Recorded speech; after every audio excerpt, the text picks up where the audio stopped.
आजची रेसिपी आहे ना खूप सोपी आहे आणि अगदी ना रेग्युलर आपण जे आमटी तयार करतो ना तीच दोडक्याची आमटी. पण तुमच्याकडे कशा पद्धतीने करतात हो? लसूण घालून का कांदा घालून? आम्ही ना लसणाची फोडणी देतो मस्त अशी. तर आज तयार करणार आहोत दोडक्याची भाजी. अगदी अगदी ना न खाणारे लोकसुद्धा ही दोडक्याची आमटी ना अगदी आवडीनंच खाणार, कारण की हा दोडका तयार करणार आहोत अगदी साध्या सिंपल पद्धतीनं. जास्त मसालेदार किंवा कमी मसाल्यात एखादी आमटी तयार करायची असेल तर ना अशाच पद्धतीनं तयार करा. गरम गरम भाकरी घ्यायची आणि ही दोडक्याची आमटी त्यामध्ये चांगलं कालवून ना कुस्करून खायचं. तर आपण काय करणार आहोत, दोडक्याची छान अशी ना वरची काट आहेत ना काढून घ्यायचे चमच्या साईनं किंवा सुरीनं काट काढून घ्यायचे आणि नंतर हे कट मारून घ्यायचे. हा दोडका आहे ना अगदी कवळा लुसलुशीत होता, त्यामुळे तेलाच टाकत्या हे एकदम मऊ शिजला होता बरं का.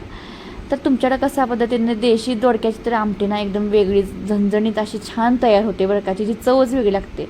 देशी दोडका नव्हता त्यामुळे आपला हा बंदरी दोडका घेतला बाजारातून, चांगली साल काढली आणि कट मारून घेतलेत. कट कसेही मारले तरी चालतात. तर कट मारलेले स्वच्छ पाण्यानं धुवून घेतले, एका ताटीमध्ये घालून घेतले आणि लगेचच फोडणी द्यायला घ्यायची. संध्याकाळी काय असतं, जास्त भाजी आमटी कष्ट न करता अशा पद्धतीने चरचरीत आमटी करायची, भाकरी करायची आणि मस्त असं तवा मारून द्यायचा. तर काही गोष्टी असतात की नॉर्मली साध्या आमटीमध्ये जिरं, मोहरी आणि लसणाचा तडका मारून घ्यायचा. लसूण चांगला चरचरीत भाजला की त्यामध्ये ना फोडणी द्यायची. जेव्हा आमची आई चुलीवर फोडणी द्यायची ना त्यामध्ये ह्या ना दोडक्यामध्ये आग लागायची बरं का.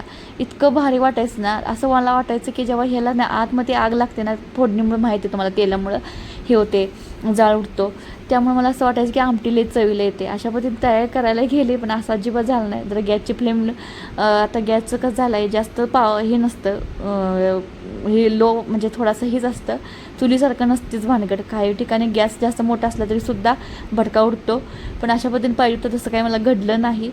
त्यामध्येच काम चलाव केला मी. हळद घातली, लाल तिखट घातलं, मीठ घालायचं आणि त्यामध्ये गरम पाण्याचा वापर करायचा.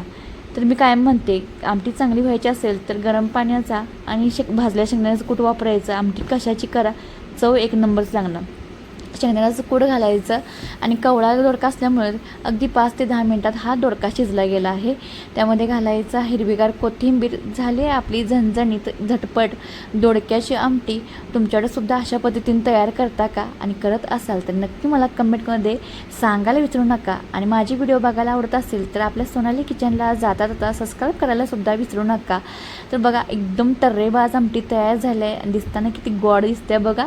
तुमच्याकडे काय म्हणतात बघा आमटीला? आम्ही कालवणसुद्धा म्हणतो बरं का. आणि काही शब्द असेल तर नक्की मला कमेंट करून सांगा बरं का. आणि धन्यवाद.